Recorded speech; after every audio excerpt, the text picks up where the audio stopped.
دي يعني تكون سنة سهلة. السنة زي ما مش عايز الناس تخوفكم وتقول لكم الرياضة بتاعت سنة ستة تقيلة وصعبة. الموضوع مش كده خالص. الموضوع إن سنة ستة أو جريد 6 يعني عايزة شغل يعني. بس هو المنهج يعتبر سهل، مفيش فيه أي مشكلة، بس المنهج عايز شغل كتير. يعني المسائل بتبقى سهلة والمواضيع سهلة، بس هي كتيرة شوية يعني. بس هو ده مشكلة سنة ستة. فتعالوا على بركة الله نبتدي، وإن شاء الله يكون ترم جميل وسهل بإذن الله. أول وحدة عندنا أو أول مفهوم أو الوحدة عموما بتتكلم عن حاجة اسمها قابلية القسمة. تمام. والعوامل، حاجة اسمها العوامل وحاجة اسمها المضاعفات. الوحدة بالنسبة لك مش جديدة، أو المواضيع دي بالنسبة لك مش جديدة. أنت خدتها بالفعل في سنة تالتة وفي سنة رابعة وفي سنة خمسة. يعني الموضوع هتلاقيه مش جديد عليك.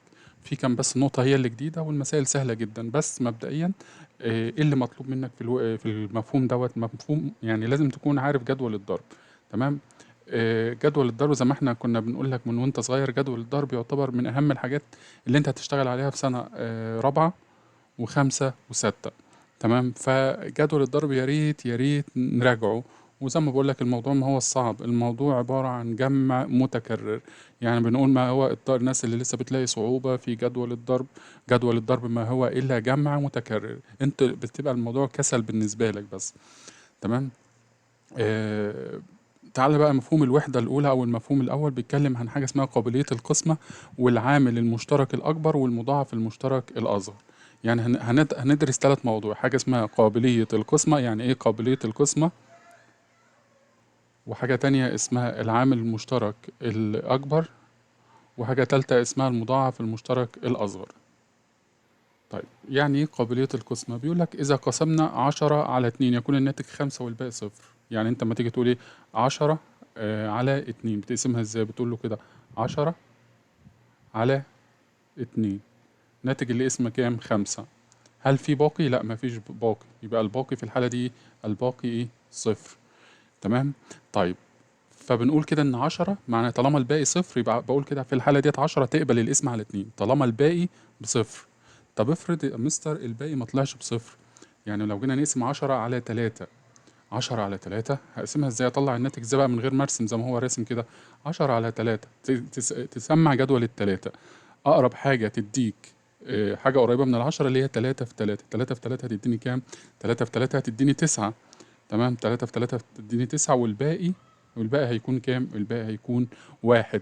طالما طلع في باقي أو الباقي ما بقاش بصفر، يبقى في الحالة دي بقول له إن ال10 لا تقبل القسمة على 3، لأن القسمة معناها التوزيع بالتساوي وما يبقاش فيه باقي. طالما في باقي يبقى بقول له كده إيه؟ العدد لا يقبل القسمة على عدد على العدد 3. يعني 10 لا تقبل القسمة على 3. تعالى ناخد أول مثال. بيقول لك أكمل الجدول التالي. أول حاجة بيقول لك 6 على 2. 6 على 2 بكام؟ يبقى خارج القسمة زي ما احنا اتفقنا. اما أقول لك مثلا تعالى ناخد في المثال اللي فات، ما أقول لك كده 10 على 2. 10 على 2 بتساوي كام؟ بتساوي 5. ال10 ده بنسميها المقسوم، والاتنين كنا بنسميها المقسوم عليه، والخمسة دي بنسميها خارج القسمة. المقسوم، ودي اسمها المقسوم عليه، ودي بنقول عليها خارج القسمة. طيب 6 على 2 خارج القسمة بتاعتها هتساوي كام؟ لو انت حافظ جدول الاتنين هتعرف ان 3 في 2 ب6. الباقي، هل في هنا باقي؟ اقول له لا، الباقي صفر. قابلية القسمة اقول له ايه؟ نعم، يقبل الايه؟ القسمة. طيب 17 على 4. 17 على 4. طيب خارج القسمة بكام؟ يا مستر ما خدناش حاجة. 17 على 4 أو الأربعة ما فيش حاجة في جدول الأربعة تديني 17. شوف لها أقرب حاجة، هتلاقي إن 4 في 4 ب16. يبقى خارج القسمة هنا هيكون كام؟ هيكون 4. ليه يا مستر؟ عشان 4 في 4 بيدينا 16، والباقي بتاعك 1. طيب قابلية القسمة هقول له إيه؟ لا تقبل القسمة. لا تقبل القسمة. يبقى أقول له 17 لا تقبل القسمة على 4. 80 على 10. 80 على 10 فيها الكام يا مستر؟ شطار يعني. انت 80 على 10 فيها التمانية، لأن 8 في 10 ب80. الباقي صفر. يبقى هل تقبل القسمة؟ أقول له إيه؟ نعم تقبل القسمة. 44 على 6. زي الشاطر كده تيجي في جدول الستة. ها تسمع جدول الستة. 6 في 1 ب6، 6 في 2 ب12، 6 في 3 ب18، 6 في 4 ب24، 6 في 5 بكام؟ ب30، الستة في ستة ب36، الستة في سبعة ب42، الستة في 8 ب48. طب أقرب حاجة لل44 هي مين؟ باخد الصغير اللي هي ال42. مين اللي اداني 42؟ اللي هي السبعة، لأن السبعة في ستة ب42 والباقي كام؟ 2. يبقى أقول له يبقى كده طالما في الباقي، طالما الباقي مش بصفر، يبقى أقول له كده لا تقبل القسمة. بص كده في النقطة اللي جاية دي بيقول لي كل عدد يقبل القسمة على نفسه ما عدا الصفر. يعني لما أجي أقول لك مثلا إيه، خمسة، خمسة على خمسة، خمسة على خمسة بكام؟ بواحد. وستة على ستة، ستة على ستة هتقولي برضو بإيه؟ بواحد. مليون على مليون بواحد. بس ما تيجي تقولي صفر على صفر، صفر على صفر ما ينفعش. صفر على صفر، القسمة على صفر ليس لها معنى. القسمة على صفر ليس لها معنى. كل عدد يقبل الاسم على واحد. يعني ما أقول لك مثلا إيه، أربعة على واحد. أربعة على واحد الناس بتتلخبط فيها لحد دلوقتي. إيه العدد اللي لو ضربته في واحد يدينا أربعة؟ إلا أربعة. أربعة على واحد بأربعة. خمسة على واحد، خمسة على واحد يا مستر بخمسة، إن خمسة في واحد بخمسة، وهكذا. الموضوع بسيط جدا. بص يا مستر، في حاجة بعد كده إيه، الموضوع بسيط خالص. إزاي أعرف إن العدد بيقبل الاسم على اتنين؟ قال لك في قاعدة سهلة جدا. أي عدد زوجي، أي عدد زوجي، أي عدد زوجي يقبل القسم على اتنين. طب الأعداد الزوجية يا مستر أنا عارفها اللي هي إيه؟ صفر، اتنين، أربعة، ستة، تمانية، 10، وهكذا. طب افرض يا مستر العدد طلع كبير، يعني مثلا طلع مثلا ايه 300، مثلا ايه 376، هل ده زوجي ولا فردي؟ قالك لو العدد كبير بص على رقم الآحاد، بص على رقم الآحاد. تمام. لو لقيت رقم الآحاد زوجي يبقى العدد كله زوجي، يبقى بالتالي بما إنه زوجي يبقى هو يقبل الاسم على اتنين. يبقى أول قاعدة بتقول في قابلية القسمة على اتنين إن أي عدد زوجي يقبل الاسم على اتنين. ودي أول معلومة هنحطها في دماغنا. يبقى ما يجي يقول لك، يجيب لك عدد ويقول لك شوفوا بيقبل الاسم على اتنين ولا لا، هتشوفه زوجي ولا فردي. تمام. طيب تعالى بعد كده قابلية القسمة على تلاتة، يعني القسمة على تلاتة. قال لك علشان تشوف العدد بيقبل الاسم على تلاتة ولا لأ، اجمع أرقامه زي ما احنا خدنا في سنة رابعة. أنا عندي فرق بين العدد والرقم بتاعه. يعني بقول لك مثلا إيه 24، 24 ده عدد، العدد ده مكون من رقمين اللي هما الاتنين والإيه والأربعة. طب اجمع الأرقام بتاعته كده، اتنين زائد أربعة هيساوي كام؟ هيساوي ستة. هل الستة تقبل الاسم على تلاتة؟ الستة تقبل الاسم على تلاتة. تمام. بما ان المجموع بتاع الارقام بتاعته طلع عدد يقبل الاسم على تلاتة، فبالتالي العدد نفسه يقبل الاسم على تلاتة. مش فاهم؟ مش فاهم صح؟ يعني ما اقول لك تعالى هفهمك قصدي حاجة. تعالى نعرف ايه الاعداد اللي بتقبل الاسم على تلاتة.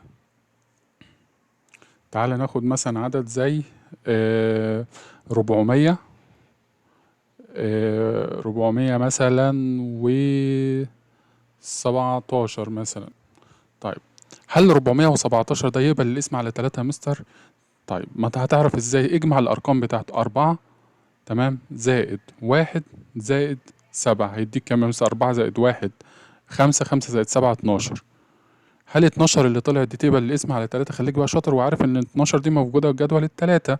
طيب يبقى 12 تقبل الاسم على 3، فبالتالي 417 يبقى الاسم على 3. يبقى تقول له كده العدد 417 ماله يا مستر؟ يقبل أو يقبل القسمة على 3. تمام. لأن مجموع أرقامه يساوي كام؟ يساوي 12، و12 من إيه موجودة في جدول التلاتة، و12 تقبل الاسم على 3. بعد كده قال لك اللي قابلية القسمة على 4. علشان تقبل القسمة على 4 وعشان العدد يقبل الاسم، عشان تشوف هو بيقبل الاسم على 4، قال لك أنا عندي شرطين. يبقى أنا عندي إيه؟ شرطين، أو أي شرط منهم لو اتحقق يبقى هو يقبل الاسم على 4. إيه هما الشرطين؟ تعالى ناخد عددين وهفهمك أنا قصدي إيه. تعالى كده خد ال 512 وعدد تاني زي ال 100. تمام. قال لك لازم تبص على الآحاد والعشرات، الآحاد والإيه؟ والعشرات. بص على الآحاد والعشرات هنا، وبص على الآحاد والعشرات هنا. قال لك طالما الآحاد والعشرات يا إما بيكونوا عدد يقبل الاسم على 4، فبالتالي العدد كله يقبل الاسم على 4. يعني إيه؟ بص على الآحاد والعشرات هنا مكونين عدد اللي هو إيه؟ 12. تمام. بص هنا الآحاد والعشرات عاملين كام؟ 12. طب ال 12 دي تقبل الاسم على 4؟ اه ال 12 تقبل الاسم على 4. يبقى تقول له كده 512 تقبل القسمة على 4. طيب فبقول له كده ان 512 تقبل الاسم على كام؟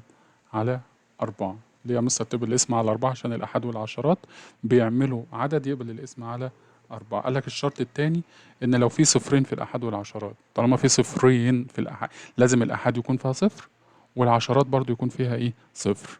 ففي الحالة دي برضو ايه؟ يقبل الاسم على 4. تمام. طيب تعال نشوف الخمسة. الخمسة سهلة يعني، جدول الخمسة أو عشان تعرف إن العدد بيقبل الاسم على 5 لازم تبص على الآحاد بتاعته. الآحاد لو كانت صفر أو لو كانت 5 فالعدد يقبل الاسم على 5. يعني مثلا عدد زي إيه؟ زي مثلا 210. هل 210 تقبل الاسم على 5؟ لأن الآحاد بتاعتها بكام؟ بصفر.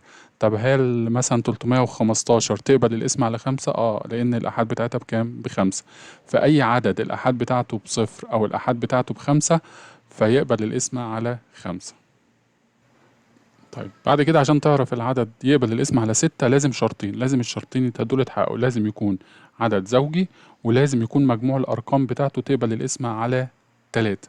يعني علشان تعرف العدد هيقبل الاسم على 6 لازم شرطين، إن هو يكون زوجي وان هو يقبل مجموع الارقام بتاعته تقبل الاسم على 3. طيب زي المثال ده بيقول لك ايه، شوف هل ده يقبل الاسم على 6 ولا لا. احنا اتفقنا ان عشان تبص عليه يقبل الاسم على 6 ولا لا شوفه زوج ولا فارد. ده زوجي. تمام. طيب طالما زوجي خش على الشرط اللي بعده. اجمع الاعداد بتاعته. 7 زائد 2 كام؟ 7 زائد 2 9. 7 زائد 2 9. يعني احنا لو جمعنا 7 زائد 2 هتدينا 9. طب التسعة تقبل الاسم على 3؟ تقبل الاسم على 3. فبالتالي طالما حقق الشرطين ان هو يكون عدد زوجي وان مجموع الارقام بتاعته تقبل الاسم على 3 بالتالي هو العدد كله يقبل الاسم على 3. طب هل ال 693 دي تقبل الاسم على 6؟ تعال نشوف الشرطين. هل هو عدد زوجي؟ طب عشان اشوفه عدد زوجي بص على الآحاد. الآحاد بتاعته فرد، لا يبقى العدد هنا ايه؟ العدد فردي. العدد ايه؟ فردي. يبقى محققش الشرط الاول ما بصش على الايه؟ على الشرط التاني. بعد كده اخر حاجه اللي هي قابليه الاسم على 10. قال لك اي عدد الآحاد بتاعته اي عدد آحاده يساوي صفر يبقى ايه ماله يا مستر؟ يقبل الاسم على كام؟ يقبل الاسم على 10. سهله. طيب خلي بالك يا مستر في حاجة مهمة أوي. طالما العدد الآحاد بتاعه صفر، يعني مثلا زي ما أقول لك مثلا إيه 300 أو 3270، هل ده يقبل الاسم على 10؟ يقبل الاسم على 10. يبقى خلي بالك بس في نقطة تانية كنا قلناها زمان أو قلناها من شوية، إن العدد طالما الآحاد بتاعته بصفر يقبل الاسم على 5. يبقى أي عدد تستنتج بقى دلوقتي، هو بيحب يجيب لك الحاجة. أي عدد آحاده أي عدد آحاده يساوي صفر ماله بقى؟ هيقبل الاسم على كام؟ على 5. ويقبل الاسم على كام؟ على 10. طب أي عدد آحاده 5، أي عدد آحاده 5 هل هيقبل الاسم على 10؟ لأ. يبقى أي عدد آحاده 5 هيقبل الاسم على 5 بس. تمام. يبقى العدد طالما الآحاد بتاعته بصفر هيقبل الاسم على 5 و10. طب العدد طالما الآحاد بتاعه 5 هيقبل الاسم على 5 بس. تمام. دول الكام قاعدة اللي هنحل بهم الكام مسألة اللي جايين، وركز معايا.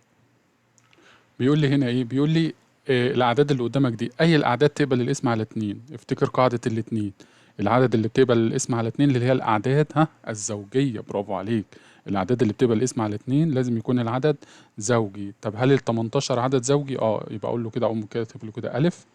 الاعداد التي تقبل القسمة على 2 هي اول حاجة ال 18 عدد زوجي. طيب هل ال 35 عدد زوجي؟ لا مش عدد زوجي، يبقى لا يقبل الاسم على 2. هل ال 10 عدد زوجي؟ يا مستر ال 10 عدد زوجي، يبقى يقبل الاسم على 2. هل ال 102 عدد زوجي؟ يا مستر لأن الاتنين في الآحاد عدد زوجي يبقى العدد كله عدد زوجي، يبقى ايه 102. هل ال 216 عدد زوجي؟ طبعا لأن الست عدد زوجي فبالتالي العدد كله ايه زوجي. يبقى ده كده ايه أول واحدة. تاني واحدة اللي هي بقى بيقول لي الأعداد التي تقبل القسمة على 5. وقلنا قاعدة ال5 ما فيش أسهل منها. بص على الآحاد يا إما صفر يا إما 5. طيب ال 18 مش معانا، ال 35 معانا.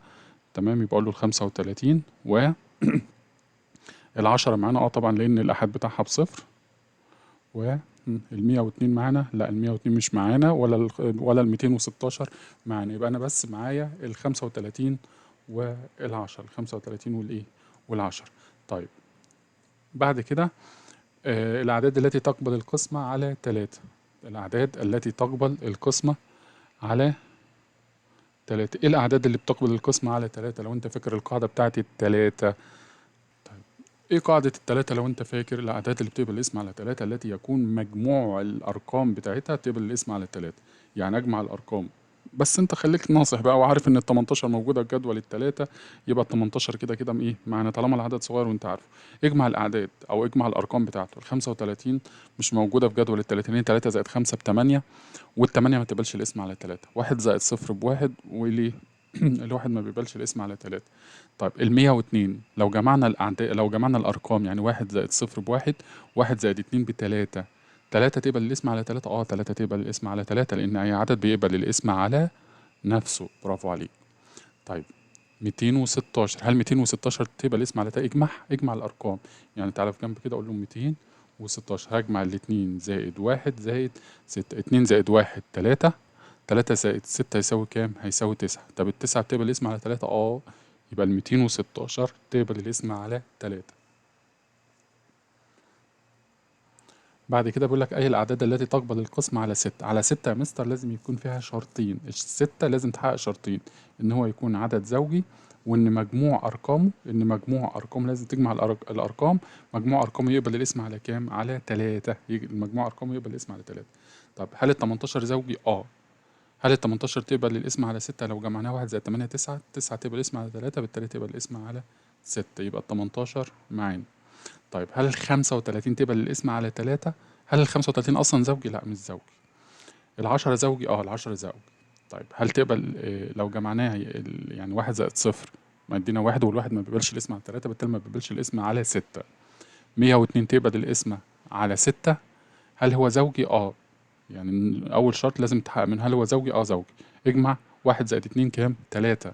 طب 3 تقبل الاسم على 3؟ فبالتالي 102 تقبل الاسم على 6. طيب 216، هل 216 زوجي؟ خش على الشرط التاني، اجمع الأرقام. 216 2 زائد 1 3، 3 زائد 1 3 زائد 6 9. يبقى بما إنه يقبل الاسم على 3، يبقى بالتالي يقبل الاسم على 6.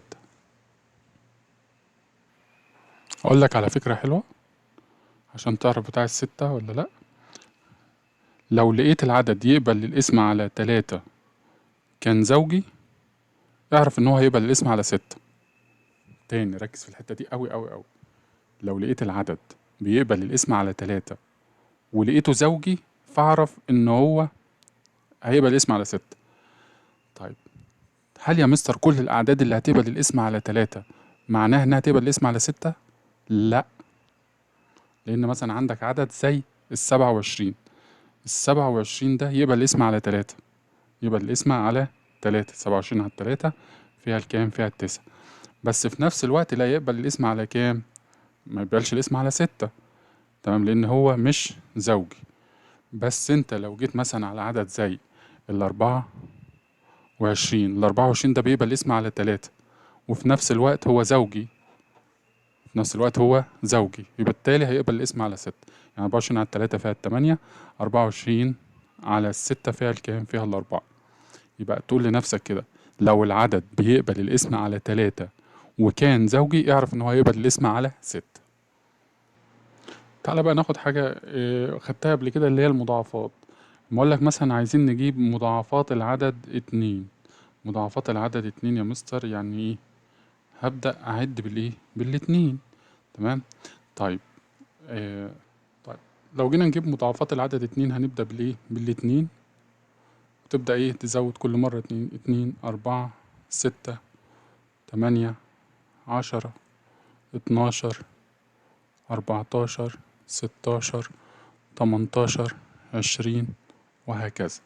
لو جينا نجيب مضاعفات العدد 3 6 9 12 15 18 21 وهكذا.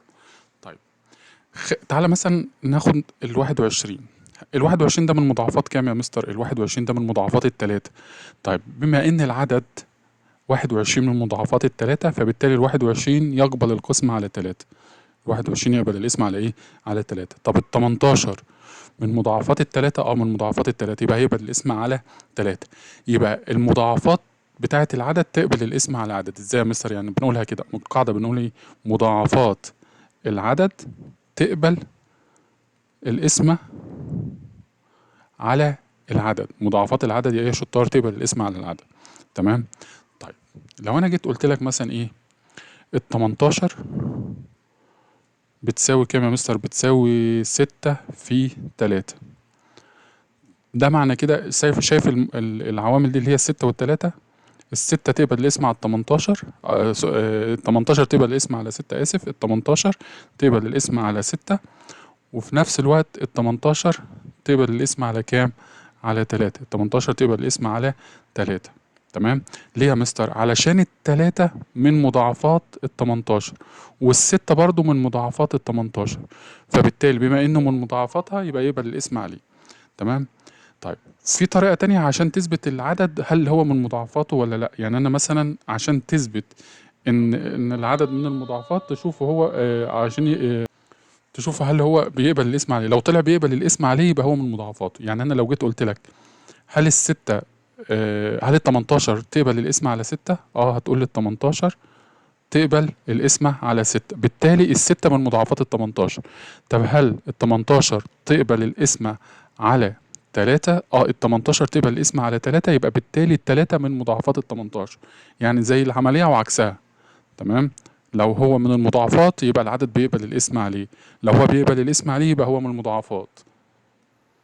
بص مش عايزك تزعل نفسك خالص ولا تشغل بالك، افهم الجدول ده وانت هتفهم انا قصدي ايه.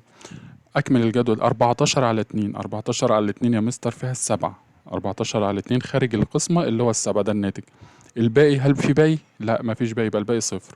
يقبل القسمة؟ هتقول له نعم. 14 هتقول له كده 14 يقبل، 14 يقبل القسمة على على كام؟ على 2. مضاعف ام ليه؟ هل العدد مضاعف؟ هتقول مين بقى اللي مضاعف لمين؟ هتقول له نعم 2. اسف معلش، هتقول له كده نعم 14 من مضاعفات الاتنين. 14 من مضاعفات الاتنين. طب 10 على 3 خارج القسمة كام؟ خارج القسمة أقرب حاجة اللي هي التلاتة. 3 في 3 ب9 والباقي واحد. طالما في باقي واحد يبقى أقول له كده ال10 لا تقبل القسمة على 3. ال10 ما تقبلش القسمة على إيه؟ على 3. يبقى معنى ذلك إن ال10 ليست من مضاعفات التلاتة. ال10 ليست من مضاعفات الايه؟ التلاتة. اوعى تقول له التلاتة مش من مضاعفات ال10، غلط. 25 على 5 فيها الكام؟ فيها الخمسة. الباقي بصفر.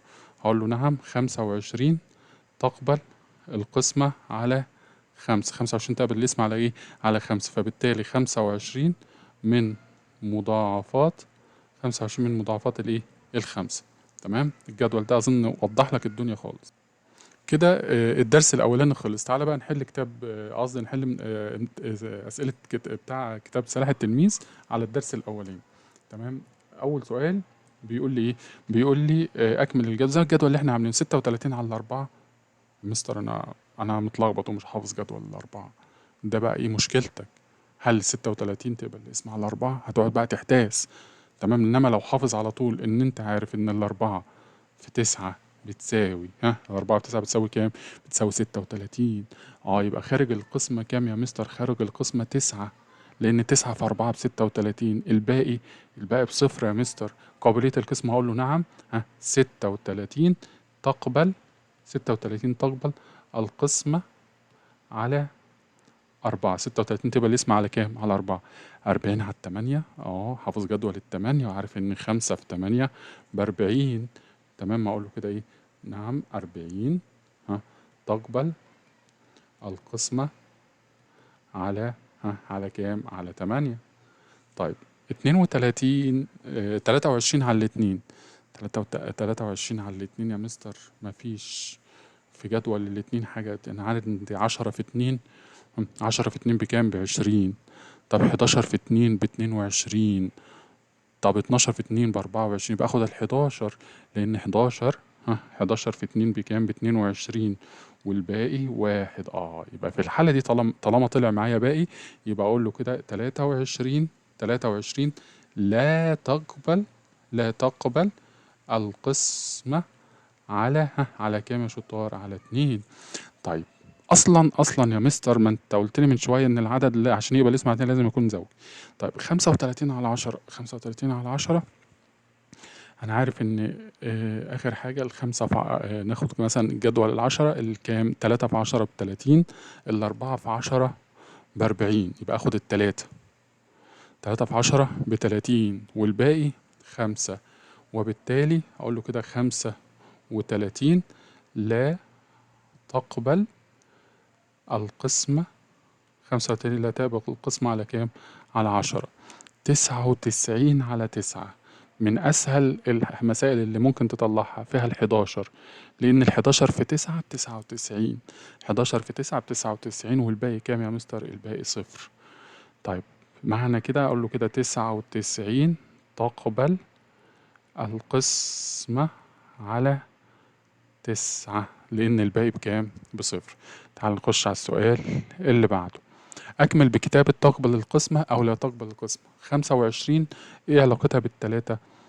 طيب 25 على التلاتة، هل تقبل الاسم؟ طبعا لا تقبل الاسم لأنه مفيش في جدول التلاتة.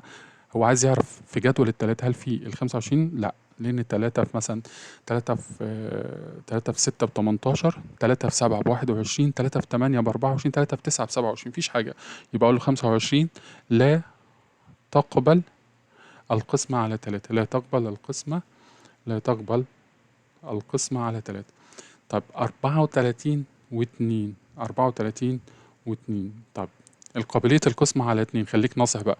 احنا خدنا قاعدة الاتنين، لو العدد بيبقى الاسم على 2 امتى؟ لو هو زوجي. هل 34 زوجي؟ يبقى 34 اقول له كده ايه؟ تقبل القسمة على 2. طب 420 و5، 420 يبقى الاسم على 5 طبعا لان الآحاد بتاعته بكام؟ 0. اقول له ايه؟ تقبل القسمة على 5. 28 و4، 28 والأربعة، الأربعة دي موجودة في 4 في 7 ب28. هقول له كده ايه؟ القسمة تقبل القسمة على 4. 317 و2، قاعدة 2 ايه؟ ان العدد لازم يكون زوجي. طب ال 317 دي زوجي؟ لا، بص على الآحاد 7 فردي. يبقى اقول له ايه؟ لا تقبل القسم. ليه يا مستر لا تقبل القسم؟ عشان ما سمعتكش وانت بتتكلم بسرعة. ما انا قلت لك ال 317 بص عليه، هل هي فردية ولا زوجية؟ يا مستر ده العدد كبير وانا مش عارف ابص عليه هو زوج ولا فرد. بص على الآحاد بتاعته. تمام. طيب 1722 هل يقبل الاسم على 3؟ قاعدة التلاتة بتعمل ايه؟ اجمع الارقام بتاعته. 1 زائد 7 8، 1 زائد 7 8، 8 زائد 2 10، 10 زائد 2 12، يبقى المجموع بتاعت الارقام بتاعته 12. طب 12 بتبقى الاسم على 3؟ 12 موجوده في جدول التلاته اللي هي 3 في 4. بما ان مجموع الارقام طلع يبقى الاسم على 3، فبالتالي العدد كله ايه؟ اقول له كده تقبل القسمه على 3. طيب 564 و10، قلنا قاعدة ال10 ايه؟ العدد لازم يكون الآحاد بتاعته بصفر. برافو عليك. هل الآحاد هنا بصفر؟ لا، الآحاد هنا بصفر. ليس بصفر. الآحاد هنا ب4. له كده ايه؟ لا تقبل القسم. 4728 يقبل الاسم على 6. لو انت فاكر قاعدة الستة، العدد لازم يكون محقق شرطين، لازم يكون زوجي ولازم مجموع الأرقام بيقبل الاسم على كام؟ على 3. طب ده زوجي؟ زوجي كبير اهو. قصدي الآحاد بتاعته زوجية، يبقى العدد كله زوجي. أخش على الشرط التاني. لو جمعت 4 و7 11، 11 و2، 11 و2 كام؟ 11 و2 13، 13 و8، 13 و8، 3 و8 11 مع الواحد، واحد كام؟ 2، 21. طب 21 يبقى الاسم على 3؟ 21 يبقى الاسم على 3 لأن ايه؟ 21 على 3 فيها 7. فهمتها ولا عيدها؟ لا تعالى نعيدها تاني يا مستر عشان ما خدتش بالي. تاني بص ركز معايا عشان الستة فيها قاعدتين. الستة لازم يكون تحقق شرطين علشان هل هو تعرف يقبل اسم على ستة ولا لا. هل هو زوجي؟ لو لقيته زوجي اجمع الارقام بتاعته، اجمع الارقام ايه بتاعته واقسمها، شوف هتقبل الاسم على 3 ولا لا. طيب هل العدد ده زوجي؟ زوجي، لان الاحاد بتاعته زوجيه، يبقى العدد ده زوجي. اشوف الشرط التاني، اجمع 4 زائد 7 11، 11 زائد 2 13، 13 زائد 8 زي ما احنا قلنا، هو 13 زائد 8 3 و8 11 ومع الواحد يبقى كده كام؟ 21. طب ال 21 تبقى الاسم على 3 يبقى اقول له كده ايه؟ يقبل او تقبل القسمة على 6. الألف يقبل القسمة على 4. طب ايه القاعدة بتاعت الأربعة يا مستر؟ القاعدة بتاعت الأربعة بتقول لك تبص على الرقمين بتاع الايه الآحاد بتوعه، الآحاد والعشرات، يعني أول رقمين لو لقيتهم صفرين يبقى أوكي مفيش مشكلة. طيب تاني حاجة، لو لقيت الرقمين بتوع الآحاد والعشرات بيقبلوا القسمة على 4، طب أي شرط فيهم يتحقق يبقى هو العدد بيقبل القسمة على 4. يبقى تاني، لا عشان تشوف العدد بيقبل القسمة على 4 محتاج خلي بالك أي شرط من الشرطين وليس الشرطين مع بعض. هتلاقي الآحاد والعشرات فيهم أصفار، أو الآحاد والعشرات بيعملوا رقمين يقبلوا القسمة على 4، زي مثلا 12 مثلا 24. تمام. طيب هو حقق اول شرط اللي هو صفرين، يبقى بما ان اول شرط حققه له كده نعم تقبل القسمة، يبقى كده تقبل الايه؟ القسمة. طيب هل العدد ده يقبل الاسم على 5؟ قلنا قاعدة الخمسة، بص على الآحاد، شوف هو جايب لك البتاع العدد يلخبطك فيه خمسات وصفار فانت تتلخبط، انت تبص بس على الآحاد. هل الآحاد صفر؟ لا. هل الآحاد 5؟ لا. يبقى اقول له كده ايه؟ لا تقبل القسمة. تعالى بقى السؤال اللي بعده، بيقول لك جميع الأعداد الزوجية تقبل القسمة على دي قاعدة الاتنين يا مستر، أي عدد زوجي بيقبل القسمة على 2. العدد يقبل القسمة على 5 إذا كان رقم أحاده، يلا يا شطار، 0 أو 5. جميع الأعداد تقبل القسمة على نفسها عدا العدد، قلناه أي عدد بيقبل القسمة على نفسه عدا مين؟ العدد 0. العدد 205 يقبل القسمة على، طب تعالى نشوف. 205 ده الأحاد بتاعه 5. تمام. 205 يقبل الاسم على كام؟ على 5. طب ما تيجي نشوف يا مستر بيقبل الاسم على 3 ولا لا. ايه قاعدة التلاتة؟ نجمع 2 زائد 5 7. هل السبعة؟ لا ما بتقبلش. بس خلاص يبقى هو ما فيش غير الايه؟ غير الخمسة. العدد 10 يقبل القسمة على 10. سوري معلش، العدد يقبل القسمة على 10 إذا كان رقم آحاده صفر. إذا كان رقم آحاده إيه؟ صفر. طالما الآحاد بصفر يبقى بالاسم على 10.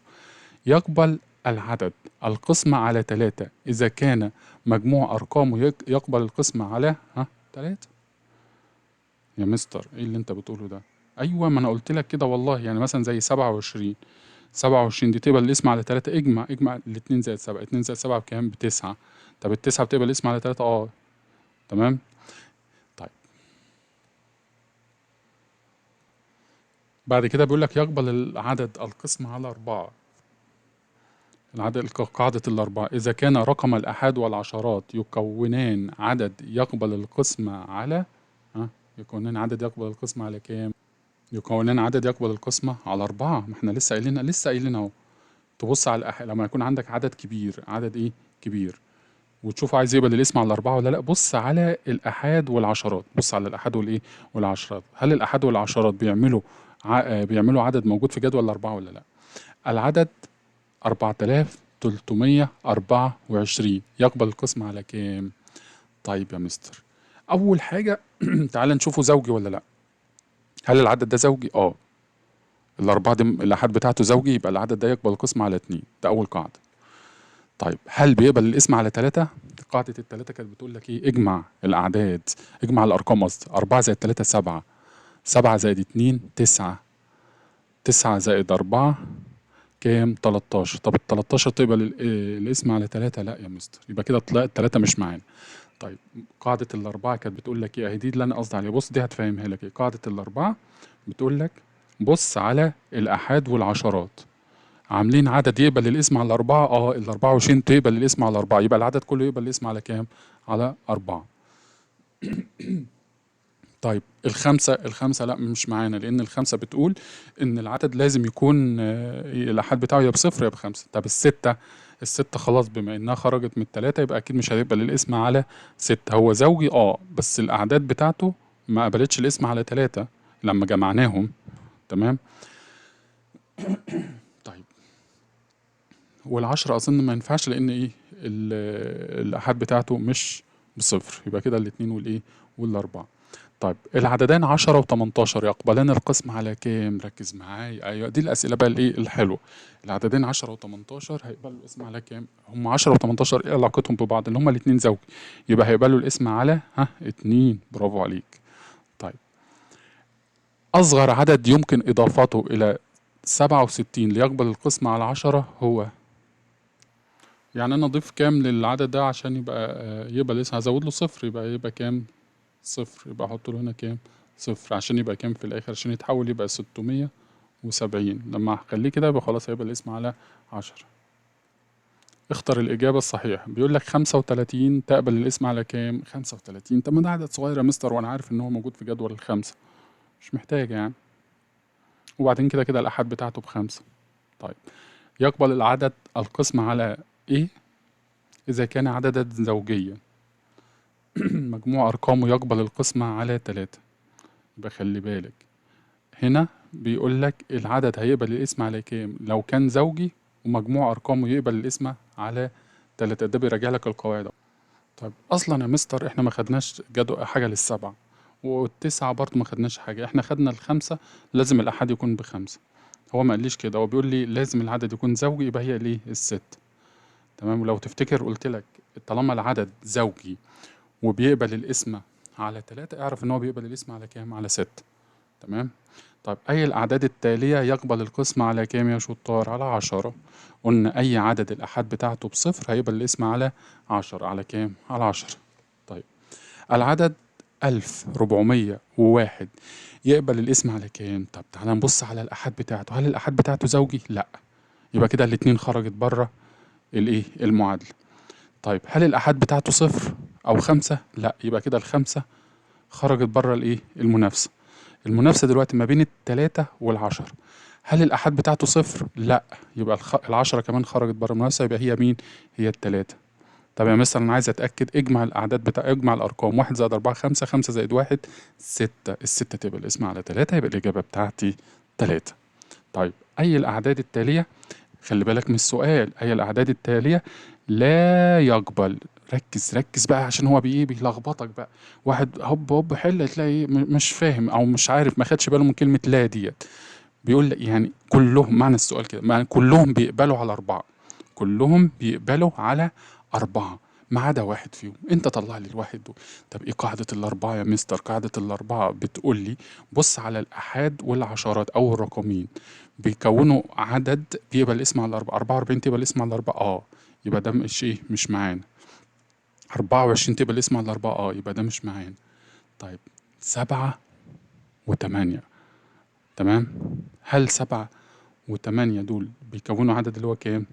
87 صح؟ طب 87 تبقى الاسم على 4؟ لا. طب تعال نبص على الأخيرة 24. 24 تبقى الاسم على 4 يبقى ده مش معانا، وكلهم بيبقى له اسم على 4 ما عدا العدد العاق دوت. طيب أي الأعداد التالية لا يقبل القسم على 6. معنى السؤال إن كلهم بيقبلوا الاسم على 6 ما عدا عدد واحد. طيب يا مستر هي ايه قاعدة الستة عشان نراجعها مع بعض؟ قاعدة الستة بيقول لك ان العدد لازم يكون زوجي. لازم يكون ايه؟ زوجي. تاني حاجة ان المجموع بتاع الارقام بتاعته لازم يقبل الاسم على 3. 24 زوجي وبيقبل الاسم على 6، يبقى ده مش تبعنا. طيب 374 عدد زوجي. طيب هل لو جمعتهم 3 زائد 7 كام؟ 10. 10 زائد 4 14. 14 تبقى الاسم على 3؟ لا. يبقى هو ده، مش محتاج تكمل. بس تعالى نكمل. 630 عدد زوجي 6 و3 9، يبقى ده بيقبل، يبقى ده مش معانا. طيب ده عدد زوجي عدد زوجي. اجمع 1 و3 4. 4 و2 6. 6 و2 8. 8 و4 12. 12 تبقى الاسم على 3 يبقى ده مش معانا. طيب العدد 42 يقبل الاسم على كام؟ أولا ده عدد زوجي، أولا ده عدد زوجي، هيقبل الاسم على 2، وفي نفس الوقت هيقبل الاسم على كام؟ 42 تقبل الاسم على 4. ايه رأيك يا مستر؟ 42 اللي تقبل الاسم على 4 يا مستر، هو إجابة واحدة اللي هي 2. 42 ما تقبلش الاسم على 4 أصلا، لأن جدول 4 في 10 ب40، 4 في 11 ب44. شكرا. طيب العدد نقط يقبل القسمة على 3 و5 معا. خلي بالك 3 و5، 3 و5. طيب بما إنه هيقبل الاسم على 5، ركز معايا، هيقبل الاسم على 5 يبقى الآحاد بتاعته يا 0 يا 5. يبقى أنت شاكك في إجابتين دلوقتي، يا إما ال10 يا إما ال15. الله، طب بقية الأرقام ما خدتهاش ليه يا مستر؟ بقية الأعداد ما خدتهاش ليه يا حبيبي؟ ما هو بيقول لك يقبل الاسم على 3 و5 معا. أي عدد لازم عشان يقبل الاسم على 5 لازم الآحاد بتاعته ب0 يا إما ب5. فاضل لك الشرط التاني تشوف هل بيقبل الاسم على 3 ولا لأ. طب إيه قاعدة ال3؟ اجمع الأعداد اللي عندها، هل 1 و0 ادينا 1؟ الواحد ما بيقبلش الاسم على 3، يبقى ده كده إيه؟ خرج بره المنافسة، يتبقى لي ال15. 1 و5 6، ال6 تقبل الاسم على 3. يبقى ال15 دي محققة الإيه؟ الشرط إنها بتقبل الاسم على 3، تمام، وإنها في نفس الوقت بتقبل الاسم على 5. 15 على 3 فيها الكام؟ فيها ال5. 15 على 5 فيها ال3. ركز بقى في السؤال اللي جاي، بيقول لك جميع الأعداد الفردية لا تقبل القسمة على، أكيد عكس القاعدة بتاعت الأعداد، هي جميع الأعداد الزوجية بتقبل الاسم على كام؟ جميع الأعداد الزوجية بتقبل الاسم على 2. يبقى يبقى الاتنين ده هو المكروه بالنسبة للفردية، لأنها استحالة تقبل الاسم عليه. العدد 60 يقبل القسمة على، ركز بقى في السؤال، 3 فقط؟ لا، ركز معايا، هي الستة 6 زائد 0 بكام؟ ب6. الستة تقبل الاسم على 3. طيب أولا ده أول حاجة، هو هيقبل الاسم على 3 بس هو أوله 0 في نفس الوقت. طب ما هو معنى كده إن هو بيقبل الاسم كمان على 10 وبيقبل الاسم على 5. طيب وفي نفس الوقت هو زوجي. ركز معايا، ال60 ديت مصيبة دلوقتي، ال60 دي عاملة كذا مشكلة. ال60 أولا عدد زوجي، ال60 أولا عدد زوجي، يبقى هيقبل الاسم على كام؟ على 2. ال60 أولها 0، ال60 أولها إيه؟ 0، أولها 0، يبقى هتقبل الاسم على 5 وهتقبل الاسم على 10. ال60 لو جمعتها 6 زائد 0 هتقبل الاسم على 3، ده داخلة في ال3 كمان. طيب يبقى ال60 دي بتقبل الاسم على 2 و5 و3، 2 و5 و3. تاني ال60 تعال نحلها بره اهوت، ناخدها بره. تمام، ال60 يا مستر، ال60 تعال نشوف ايه الشروط اللي هي محققة. اول حاجة ال60 ده عدد زوجي، عدد ايه؟ زوجي، بما انها عدد زوجي يبقى هتقبل الاسم على كام؟ على 2. تمام، يعني 60 على 2. طب اولها الآحاد بتاعتها، الآحاد فيها كام؟ فيها 0، وقلنا اي عدد الآحاد بتاعته ب0 هيقبل الاسم على 5 وهيقبل الاسم على 10. طيب ال6 زائد 0 هيديك 6، وال6 تقبل الاسم على 3، يبقى في نفس الوقت ال60 هتقبل الاسم على 3. يبقى ال60 دي هتقبل الاسم على كام؟ على 2 و5 و10 و3. طب هو استثنى لي ال10 وطلعها اللي ما جابها ليش في السؤال، يبقى ال60 دي هتقبل الاسم على كام؟ على 2 و5 و3، 2 و5 وايه؟ و3، او 5 و3 و2 مش هتفرق يعني. العدد نقط يقبل القسمة على 5 و3 و2 معا. طيب العدد 5 يقبل القسمة على قصدي معلش أنا آسف، العدد إيه يقبل القسمة على 2 و3 و5 معا. طيب أنت بتدور على عدد زوجي عشان يقبل الاسم على 2، أنت بتدور على عدد مجموع الأرقام بتاعته بيقبل الاسم على 3، أنت بتدور على عدد الآحاد بتاعته ب0 وإيه و5. طب بص كده، الآحاد بتاعته ب0 و5، أنا شاكك في ال3 دول. طيب يبقى كده إيه؟ خلاص دورنا على الشرط بتاع ال5. خش على الشرط التاني، لازم الأعداد لازم الأرقام بتاعته مجموعها يبقى الاسم على 3. 1 و0 1 ما بيبقاش الاسم على 3، خرجنا ال10 بره المنافسة. طيب الشرط التاني، هل ال15 1 و5 كام؟ 6.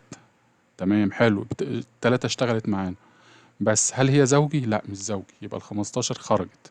طب ال30 بتقبل الاسم على 5 لأن أولها أو الآحاد بتاعتها ب0. ال30 بتقبل الاسم على 3 لأن 3 زائد 0 ب3. ال30 بتبقى الاسم على 2 لان هي عدد زوجي. المسألة دي اتكررت معانا فوق واحنا حليناها بطريقة تانية او استعجلنا فيها، ارجع لها تاني دلوقتي بس بعد ما نحل دي. 218 زي كام يقبل الاسم على 10؟ قلنا اي عدد بيقبل الاسم على 10 لازم الآحاد بتاعته يبقى صفر. امتى ال 18 دي تتحول لصفر؟ لو زودت عليها كام؟ 2، لان 218 زائد 2 هيدينا كام؟ هيدينا 220. يبقى لو جمعت عليها كام؟ 2.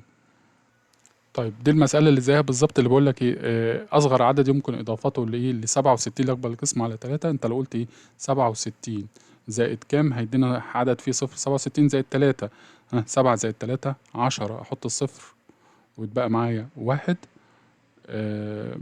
واحد جه على الستة بقت 7، يبقى كام؟ 70. تمام. فكده هضيفه كام؟ هضيف له 3 علشان احوله العدد يقبل الاسم على كام؟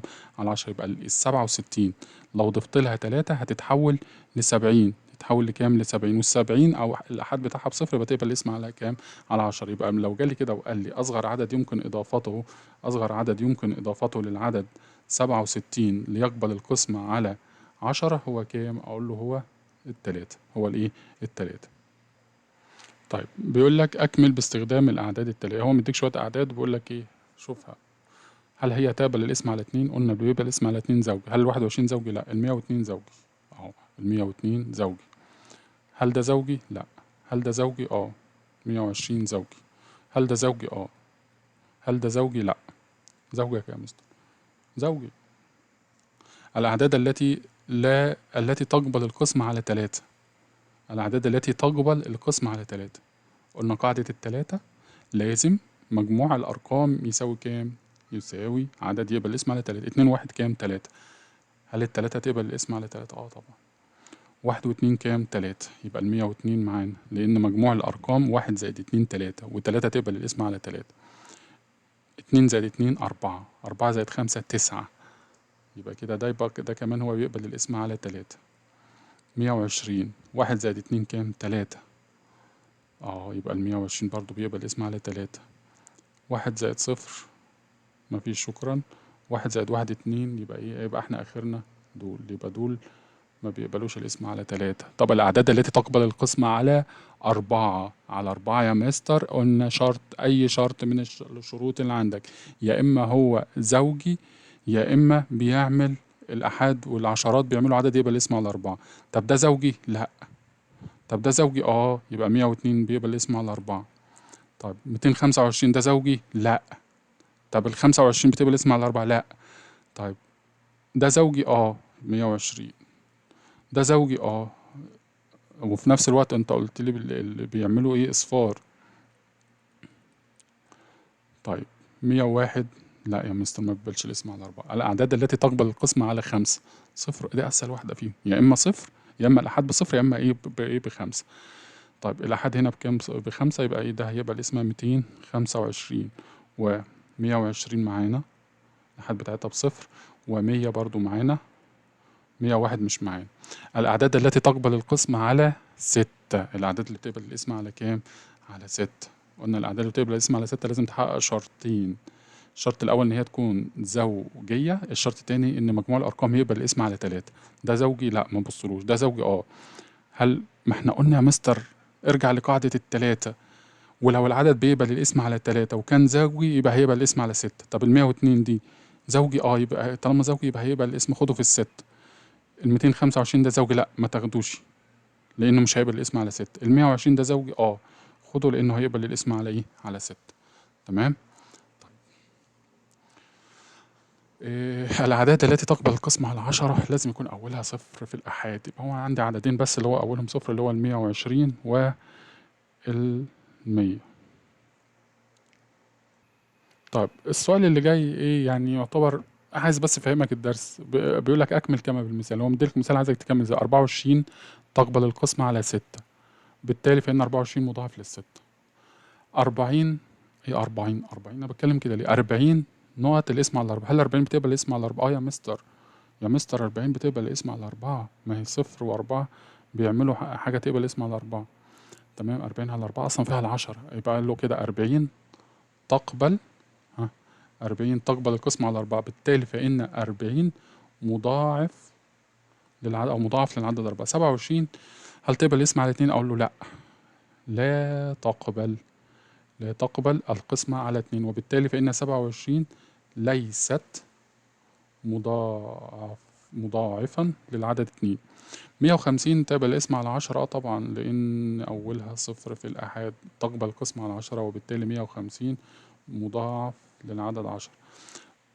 451 ايه علاقتها بالتلاتة؟ هل تقبل اسمها؟ اجمع يا مستر قاعدة التلاتة، اجمع 4 و5 9، 9 و1 10. لا، العشرة ما بتقبلش الاسم على 3، يبقى اقول له كده 451 لا تقبل القسمة على 3، وبالتالي ان 451 ليست مضاعف للعدد كام؟ 3. 185 تقبل الاسم على 5 طبعا، لان اولها او الاحاد بتاعتها ب5، يبقى اقول له ايه؟ تقبل القسمة على 5، وبالتالي 185 مضاعف للعدد 5. تعالى بقى ايه السؤال اللي يعني بيقول لك ايه؟ بيقول لك ما المواقف التي تعبر عن قابلية القسم؟ حدد كل الإجابات الصحيحة. طيب، تطوع 6 أفراد للعمل في بنك الطعام، وبلغ إجمالي عدد ساعات عمل المتطوعين 720 ساعة في السنة. هل جميع الأفراد تطوعوا بنفس عدد الساعات؟ يعني ايه يا مستر؟ يعني دي اسمه، يعني لو قسمت 720 على 6، هل ينفع تقبل الاسم عليها؟ والله يا مستر، انت دلوقتي عايز تشوف قابلية الاسم، عايز تشوف العدد ده ينفع يقبل الاسم على 6 ولا لأ، صح؟ معنى كده أو معناها كده. ما هو خلي بالك يا حبيبي، لو تطوعوا بنفس عدد الساعات، معنى ذلك ان انت هتقسم 720 على 6 أفراد، فكل واحد هيطلع ليه نفس عدد الساعات اللي تطوعها. يعني ايه 720 تقبل الاسم على 6؟ لو 720 طلعت تقبل الاسم على 6، فبالتالي هيكون الأفراد تطوعوا بنفس عدد الساعات. تمام؟ طيب، ايه قاعدة الستة؟ الستة بتقول لازم شرطين، لازم يكون عدد زوجي، ولازم مجموع الأرقام يقبل الاسم على 3. طيب، هل ده عدد زوجي؟ عدد زوجي. لو جمعناهم 7 و2 9، 9 تقبل الاسم على 3. يبقى قلت تقول له كده حيث أن، تخليك كده ناصع في الإجابة بتاعت حيث أن 720 تقبل القسمة على 6. فبالتالي بتقول له نعم، هقول له كده ايه؟ نعم جميع الافراد تطوعوا بنفس عدد الساعات. يبقى اقول له كده ايه؟ نعم جميع الافراد تطوعوا بنفس عدد الايه؟ الساعات. طيب،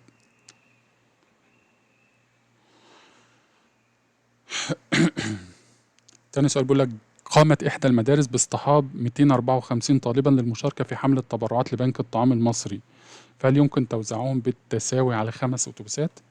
يعني هل ال 254 هتقبل الاسم على 5؟ للأسف 254 لا تقبل القسمة على 5، وبالتالي لا يمكن توزيع الطلاب بالتساوي. اللي أقوله كده بالتالي لا يمكن توزيع الطلاب بالتساوي. طيب، بعد كده بيقول لك ايه؟ يرغب بنك الطعام في توزيع 116 كرتونة طعام، فهل يمكن توزيعها على 4؟ طيب، يعني ال 116 دي ينفع اوزعها على 4 بالتساوي؟ طبعا ليه يا مستر؟ لان ال 16 او عددين الاحاد والعشرات بيعملوا عدد يقبل الاسم على 4. اقول له نعم يمكن توزيعها بالتساوي. اقول له كده ايه؟ نعم يمكن توزيعها على 4 كرة بالتساوي. بلغ عدد الأسهم التي تبرع بها أحد كبار متبرعي بنك الطعام 1250 سهما لكل فرع من الفروع المختلفة البالغ عددها 10 فروع يعني. فهل يتم توزيع الأسهم بالتساوي؟ طبعا. ليه يا مستر؟ لأن ال 1250 أولها صفر، أولها إيه؟ صفر، والصفر طالما العدد أوله صفر يبقى يقبل الاسم على 10. أقول له كده إيه؟ نعم يتم توزيع الأسهم بالتساوي. طيب، اكتب 3 أعداد مختلفة تقبل الاسم على 2. العدد اللي بتقبل الاسم على 2 اللي هي إيه يا مستر؟ الأعداد الزوجية. اكتب 3 أعداد مش زوجية، ما تألفش 18 و28 مثلا وإيه و30. اكتب 3 أعداد مختلفة تقبل الاسم على 5. إيه ال5؟ يا صفر يا 5، الأحاد بتاعتها بصفر يا كام؟ هي 5. ماشي، الموضوع سهل يعني مفيش فيه أي مشكلة. أهدى يا عم الدرس الأول خلصناه ومفيش فيه أي حاجة صعبة، الموضوع بسيط خالص. وادي يا عم سنة 6 اللي بيقولوا عليها صعبة، الدنيا بسيطة، وانت لو حليت هتلاقي الدنيا سهلة جدا. كل اللي أنا عايزه منك، عايزك تركز وتحل الأسئلة بتاعتك أول بأول وتحل الواجبات بتاعتك، ما تراكمش الدنيا عليك. تمريناتك اللي انت بتروحها، لو بتروح تمرينات تروحها. صلاتك التزم بيها، قرآنك اللي انت بتقرأه حاول تلتزم وتقرب من ربنا. وصدقني ابعد عن صحبة السوء، لو في صاحب سيء او لو في صاحب مش كويس بيحاول يجرك معاه، بلاش يعني، ابعد عنه. صدقني نصيحة ليك من وانت صغير. آه، ابعد عن التليفون على قد ما تقدر، يعني تحاول تقلل لعب التليفون، استخدام التليفون، وهتلاقي الدنيا بقت سهلة معاك. وإن شاء الله يا حبايبي أنا معاكم طول الترم، وما تقلقوش من حاجة، وأشوفكم الدرس الجاي، والسلام عليكم ورحمة الله وبركاته.